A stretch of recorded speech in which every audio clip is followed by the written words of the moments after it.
Hello and welcome to Kapital, the community of holders and seekers of African capital. I'm your host, JS, and as always, guys, we're going to start with our words of affirmation, our guiding principle, the Cobb Douglas production function, guys.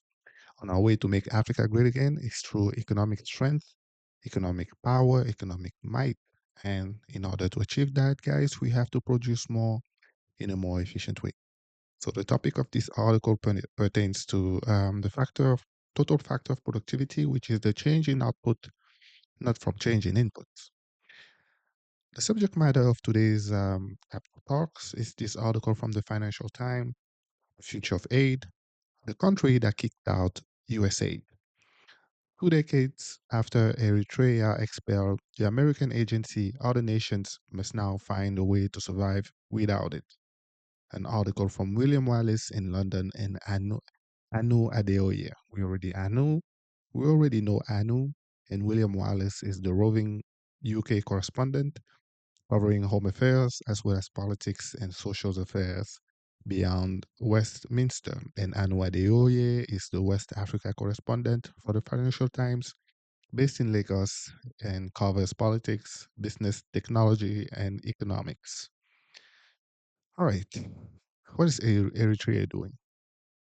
Eritrea was an anomaly in Africa in 2005 when it expelled USAID, chartered other development agencies, and imposed taxes on aid imports, intentionally hastening an end to most Western donor support. Wow, that's huge. So let's take a step back and understand who is Eritrea, right? So Eritrea is a small country on the located in the Horn of Africa on the Red Sea coast. The country is bordered by Ethiopia, Sudan, and Djibouti. So I believe Djibouti was a French colony. That's why there's this line between them and Eritrea. Those are the same people. We don't know how the Europeans did when they came to the continent. They just divided families and tribes to make artificial borders and separations. So Eritrea is one of the youngest country in the world, having gained independence only in from Ethiopia in 1993. The capital is Asmara with 3.7 million population for the country. Official languages Tigrinya, Arabic, and English. Eritrea was an Italian colony from 1890 to 1941 and later administered by Britain after World War II and end of Mussolini and the fascist movement. It was federated with Ethiopia in 1955. 1952, sorry. Actually, it makes sense for Ethiopia to try not to conquer, but to unify with Eritrea because they have access to the sea, which is important for a country like Ethiopia. So from there was a bloody war between Eritrea and Ethiopia from 1998 to 2000 that killed tens of thousands of people. Sometimes Eritrea is called North Korea due to its authoritarian regime, compulsory indefinite national service, and limited press freedom. The country is very important due to its geopolitical importance. It's strategically located on the Red Sea across, Eritrea controls coastline opposite to Yemen, which was very prominent during the war against Saudi Arabia. The country also hosts a military base from the United Arab Emirates, and they made peace with Ethiopia in 2018 and opened the border again. So this is a real background on Eritrea. Let's go back. Explaining his rationale in an interview with the Financial Times that predated the expulsion, Eritrea's long-term autocrat Isaias Afewerki. So this guy has been the president since 1992 when they gained independence from Ethiopia. 93, sorry, not 92. If you need something and no one is giving it to you, you struggle even harder to do it on your own, which is true, guys, which is true. As US aid and the architecture of global aid industry crumbles 2 decades later, the rest of the continent, which campaign group once said received more than a quarter of overseas development assistance in 2023, faces the prospect of a world with little or no aid, which is great news for us, guys. We shouldn't be out there, you know, having, looking for handovers. We should pull ourselves from the bootstrap, guys. It's time for us to get into work instead of begging for help. Whether Africa goes cold turkey or has methadone, okay. I don't understand why you're using a term like methadone. Are we drug addicts? Because methadone is something that you give to people that have like opioid addiction. So if you're a heroin addict, they give you methadone to, ease up the withdrawal symptoms. So this guy is basically calling us like druggies, like a bunch of pookies in Africa using methadone. Okay, that's the issue now. Say the senior official at an African finance institution. In doomsday scenario envisaged by some think tanks and development agencies, millions of Africans will die a vulnerable death or drift back into extreme poverty. It's not like you guys are helping us. You don't understand. What do you mean will die avoidable death? Like you guys are a savior or something. I hate that type of language. Diseases such as HIV, which you guys created in labs, and tuberculosis will rebound. Conflict with will metastasize. This guy, man, now using cancer term. Why? Why so gloom, so bleak? And ensuing chaos will visit Europe as undocumented migration surge. So you guys think we go to Europe because we like Europe? We go to Europe because there's no opportunity, there's no outlets in Africa.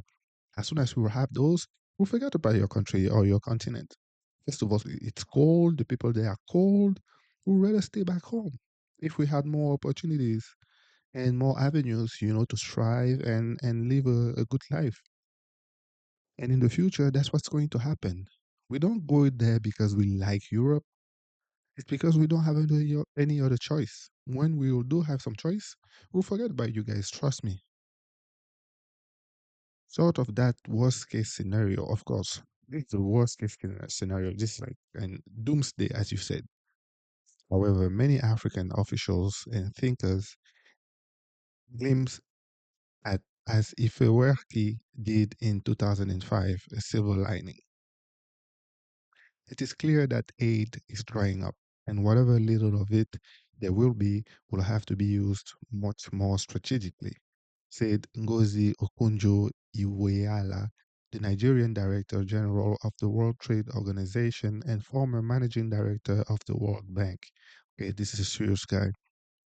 We do have to take responsibility for our own health as much as we can, which is true, guys. Nobody is going to look after us better than us. So I'm sorry, I don't care about aid. We should be talking about trade. She appealed, however, for interim financing to bridge huge gaps. Oh, Ngozi, she's a woman. My bad. Notably in healthcare in donor dependent countries. African countries deserve some notice before being cut off. She said, no, we don't deserve some notice. We don't. We are at the mercy of the donors. They can do whatever they want with their capital. It's their capital. We're begging for it. And you're asking for notice when someone is cutting you off? I don't think it's fair to them. Guys, we have to be realistic, man. We're not kids anymore. We have to stop that mentality of always, looking for handovers. It's over, guys. We don't want that anymore. We want to control our destiny. We want to control our resources. We want to control our future. If we continue to rely on aid and donation, that brings, statement like this deserve some notice. No, they don't have to give us some notice. They don't owe us anything. This is a gift. A gift, by definition, is something that you willingly give to someone else. That someone else doesn't have to, put conditions or ask you for, notice. I'm sorry. I'm sorry, Ngozi. We don't deserve a notice. This their money. They do with that whatever they want. What we should be focusing about is how to replace that aid with our internal capital, with our own resources. You need to give them 2 to 3 years. Ngozi, are you for real? To work this through their budget. And then you can give that funding in declining amounts. I mean, you know, This is the mentality. That's beggar. They say choosers, beggars are not choosers. When you're a beggar, you cannot choose what you're getting. You're a beggar. You get what you get. Look at the president Ifedi. Afewerki. Oh my God. Afewerki. Looking slick, man. And then, oh, this is Ngozi here. Look at her. Asking people to that give us gifts to give us notice. I'm sorry, Ma Ngozi, I'm sorry. We don't deserve that. That's their money. We shouldn't be imposing our own, Western contributions to aid in Africa have, in any case, been dwindling, hastened by the COVID-19 pandemic and the Russian full-scale invasion of Ukraine. The return of Donald Trump as US president has jet propelled the trend. Trump ordered a review of foreign assistance after freezing US aid for the 3 billion annual budget in January. Guys, I've read that US aid was the main main equity provider to Boko Haram. No, this is not a true information. I'm not a journalist guy. I'm just reporting what I've read. But yeah, they funded Boko Haram. Those USAID, I'm pretty sure they did a lot of that to those those people in the Sahel, hurting Mali and Burkina Faso. I'm pretty sure USAID was involved. So this is actually a good news. Marco Rubio, U.S. Secretary of State, confirmed last week that 83% of USAID programs will be permanently cut. I also saw a program where they funded, I don't remember, maybe like $800,000 for a theater play, and the topic was transgenderism. 800,000, almost $1 million for a play. Come on, people. Come on, man. With the remainder run from the State Department, Eritrea was uniquely unaffected as the only African country not to receive U.S. aid last year. The only African country not to receive aid. So the entire continent is affected. Kudos to you, Eritrea, and huh? Afewerki, the president. The country is hardly an exemplar, trapped as it is in a state of permanent war mobilization since winning independence from Ethiopia in 1993, and with few personal or political freedoms permitted under Azaya's continuing rule. I'm sorry, but I'm pretty sure in South Korea they have permanent mobilization as well. Do you see South Korea as a failed country? Is it because you have, military service that what? What? But spurred by an almost bloody-minded sense of self-reliance. Of course, we have to have the bloody-minded sense of self-reliance. So you rather we rely on you guys so you can impose your conditions to whatever you want to do. They hate that they hate when we think about independence, guys. They hate when we think about that. They don't want us to be economically independent. Bloody-minded sense of self-reliance. What is Trump doing right now? Is it not a bloody-minded sense of self-reliance? Come on, man. Come on, William.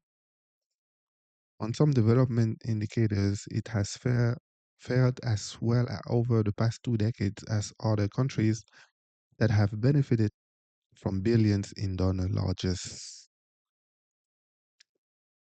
Life expectancy in Eritrea is well above the regional average. African countries rank by life expectancy. I don't know. I guess this is a PDF that I printed from the article, so the graph is not showing, unfortunately. According to UN data, life expectancy at 68 is the same as in Rwanda, which has been receiving in excess of 1 billion in aid each year. 1 billion in aid each year. More Eritreans proportionally have access to electricity, according to the World Bank, than people in Uganda, which in 2022 received 2.1 billion compared to just 55 million from UN agencies for Eritrea. So, guys, you see, they have electricity, but they don't rely on aid. Meanwhile, Uganda, you have 2 billion, but you cannot, provide power to your population. Make it make sense. Eritrea's approach from the outset was anchored on avoiding structural dependency. Thank you so much. Thank you so much. Avoiding structural dependency, said Yemane Gebremeskel, the long-standing information minister. He said this made Eritrea immune to the vagaries and demands of donors. Guys, we already see in previous videos when we talk about foreign lending or foreign lenders to African countries that we have to abide by their conditions. You know, the vagaries and demands of the donors. They are the one holding the cards. They have the capital, so they can impose their laws. They can impose their vision to our political leader instead, and those guys, instead of focusing of what their population want, they focus of what the capital provider wants. Capital providers want. Sad situation, however. More importantly, stifle local initiative and capacity, he said. Elsewhere, the immediate impact of Trump's aid freeze has been tumultuous, underscoring the extent to which US aid buttress wider efforts in healthcare, food security, water sanitation, and climate mitigation across the continent. All right, guys, we're going to take a quick break here because, as always, you know, I always like to give my 2 cents on topics. So I was curious, I wanted to share the impact, you know, of international aid on developing economies. Because whether in form of grants, concessional loans, technical assistance, or humanitarian relief, plays a significant role in supporting developing countries. Its impact is multifaceted, and while it has helped address critical needs, it also comes with challenges and debates about long-term effectiveness. So I've highlighted here on the chart some positive and negative elements that I've identified regarding the aid. So the first positive is social development. This is something that we cannot deny. You know, aid contributes to poverty reduction by funding education, healthcare, water, sanitation, improving development indicators. It helps improve governance, you know, tax systems and public administration, especially through technical assistance. The other positive impact is infrastructure development. Infrastructure development, you know, donor-funded projects often support roads, you know, electricity and schools in low-income area. The third positive is disaster relief, which for me is one of the major points. You remember when, not you, but if you remember, but anytime that there's a natural disaster, you need a lot of power tools. You know, you need those, you know, the power tools, you know, to remove the rubbles, and you need, you know, I don't know, search dogs. Those are kind of capital element that we kind of lacked in Africa. No, kind of, we definitely lack in Africa. So they provide emergency food, shelter, and medicinal aid in times of crisis. So we cannot deny those positive. They're there, and they are identifiable. But as you can see, the scale is balanced towards the negative. And what are the negative that I've identified? The first one and the major one is aid dependency. You have some governments that are becoming too reliant on aid and actually may neglect local revenue generation like taxes or other income avenue. It can also weaken the incentive for economic and political reforms because you depend on aid. The second element is corruption. I've highlighted two here. It's corruption and coercion, you know, because of misallocation of funds that are misused or diverted, especially in country with weak governance. And also aid is often tied to donor agenda, as we've said, which may not align with local priorities or sovereignty concerns. The third element is disruption of local market, because free aid like food may undermine local producers, especially in agriculture, leading to lower productivity. If you receive, let's say, corn from the US, and that's the unsold inventory from US farmers that you bring to your country as aid, your local farmers, their corn is not going to be sold because we already get some corn for free from aid, which is technically free, but we are actually paying for it. The government of the US already paid the unsold inventory from their farmers. They're giving it to you as aid. Meanwhile, the agriculture industry is thriving because, the unsold inventory was still bought by the government and shipped to you guys. Meanwhile, your own farmers, they cannot sell the corn because there's a free corn already on the market coming from the US farmers, you know, that were gifted to you by the US government. So that's a very negative element. And the final point is the short term focus. Short termism is real in aid. They focus on short term projects rather than long term systemic change. Same as I'm talking about the corn example. Instead of encouraging your farmers to increase their productivity, you rely on aid. So the changes, the systemic change that you need in your economy are not happening. So in all, the negative, outweigh the positive. So for me, aid, it needs to be kicked out. That's why this article, it tickled me. I was happy to see that Eritrea was able to do it. Okay, let's go back. In Kenya, in Kenya, tens of thousands of highly trained health professionals were made de facto redundant overnight. Why? So, so you're telling me that sick people in Kenya have vanished because of aid? What are you trying to say here? In many African countries, patients with HIV are struggling to access antiretrovirals and prevention programs. Okay. The humanitarian impact of the freeze in the Democratic Republic of Congo and Sudan, where wars are raging and food and medical supplies are running thin, has been devastating, according to aid workers. Those aid workers, they're actually mercenaries. They're spies. They're out there for the resources. Guys, a couple of years back, I read an article of Congo.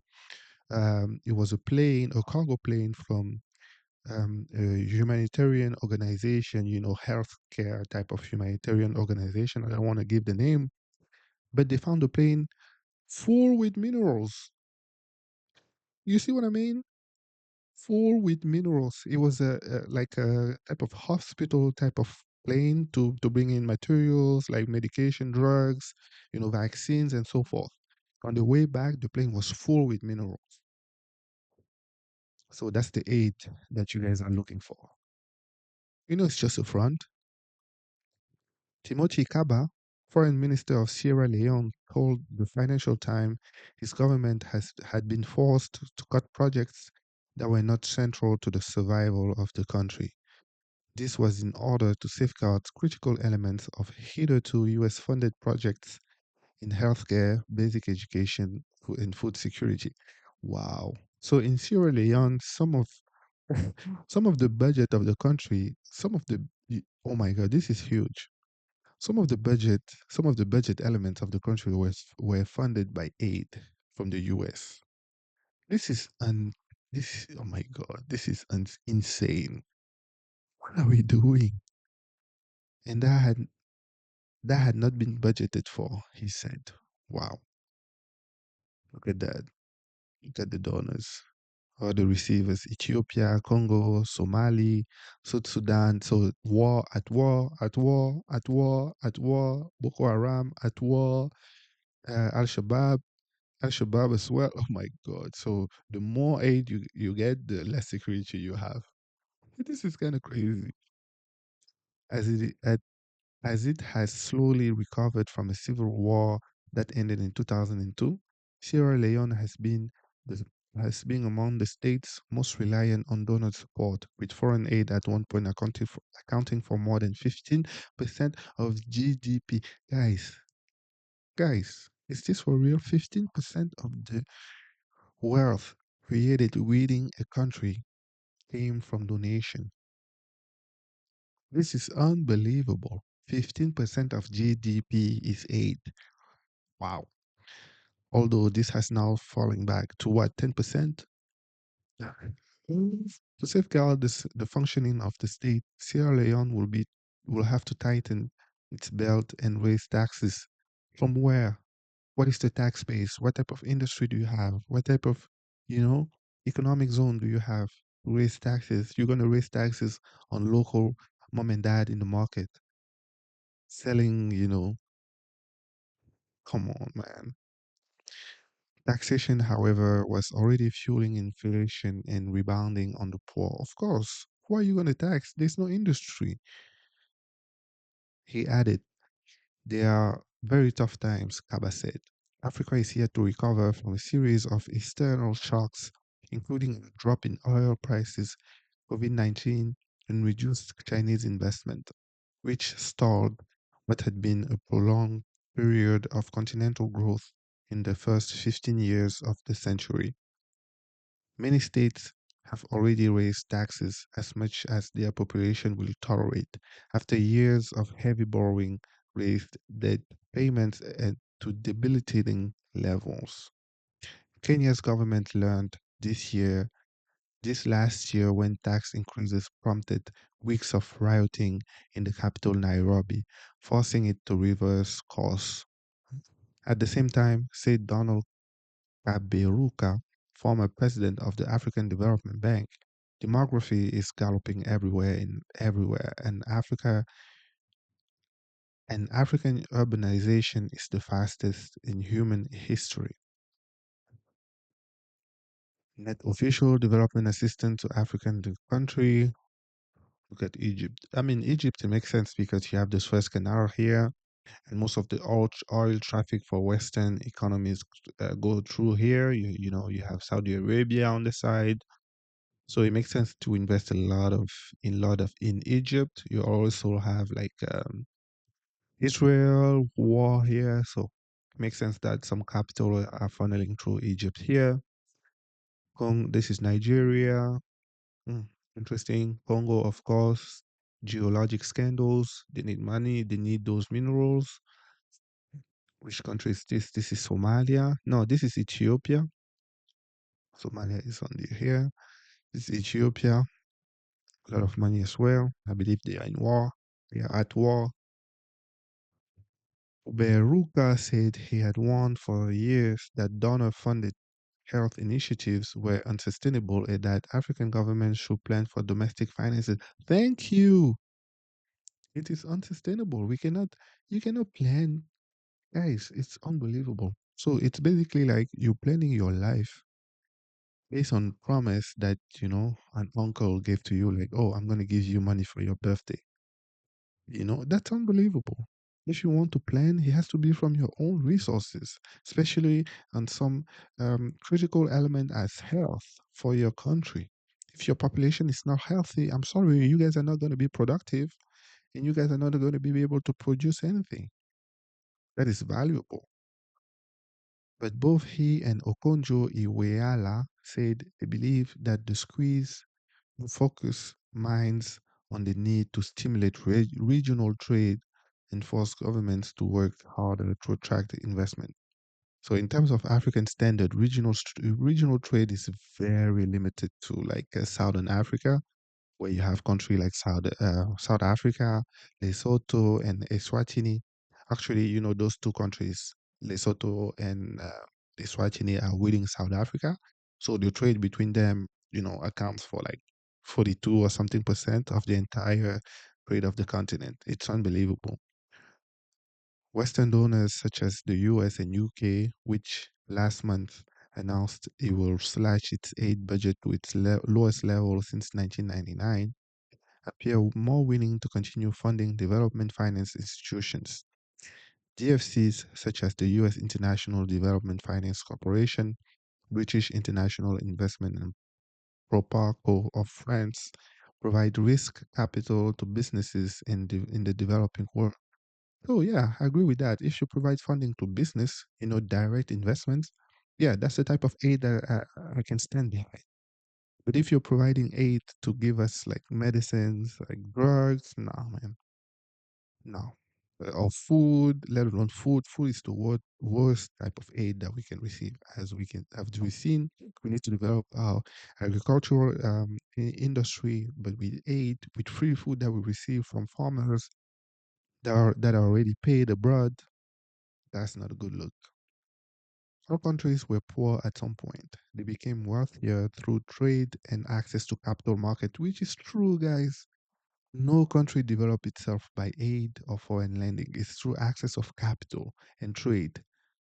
Guys, guys, our generation, my generation, we have to be the one bringing the continent out of the dark age and towards the light, towards the renaissance of of the continent and the African people. Adding that the trade that matter most to Africa will be intra-African. Yes, it should be intra-African, guys. It should be trading between ourselves. You have your producer in Kenya, you sell your produce to Ghana. That's how it should be. Okonjo Iweala agreed to continent need to think very sharply about how to pivot towards investment, taking advantage of its store of critical minerals, its green energy potential, and by strengthening its place in global supply chains. Some U.S. philanthropic organizations, including the Gates Foundation, are offering stopgap funding. Ooh, look at those evil people. Gates Foundation. Anytime I see that, I'm already skeptical, like something very bad is about to happen. But adding to the uncertainty is the possibility that the US and other donors will now reduce their contributions to concessional lenders such as the African Development Bank and the World Bank. Actually, guys, we don't care about those institutions. Here in the Kemet Capital, we've discussed the African Finance Corporation. Those are the real corporation that we care about. Lower income countries, which rely on aid, typically for as much as 30% of their budget. Oh my God, guys. How is that sustainable when 30% of your budget is relying on foreign aid? Guys, no, it's not sustainable. Have most to lose, said Zainab Usman, Africa Director at the Carnegie Endowment for International Peace. He cited Rwanda, Malawi, Sierra Leone, and Liberia as examples. For the middle income economies, this may be the push they need to reduce their dependence on aid and convert resources otherwise lost to corruption. This is the silver lining, and I'm glad that we're drawing to the close of the article because, yes, this is it, guys. We need to reduce our dependence on aid and convert resources otherwise lost to corruption. Be more efficient in our production, in our allocation of resources. This is it, guys. This is it. This is the key, as Digital Khaled will say. She said, mentioning Ivory Coast, Nigeria, and South Africa. On whether that happens or not, many lives will depend. Yeah, great conclusion. I like the ending of this article. Guys, thank you for joining me. Let me know what you think in the comment. Do you see any more positive or negative for aid? Those are the ones that I've identified. Let me know what you think in the comment, and I'll see you in the next one. Bye.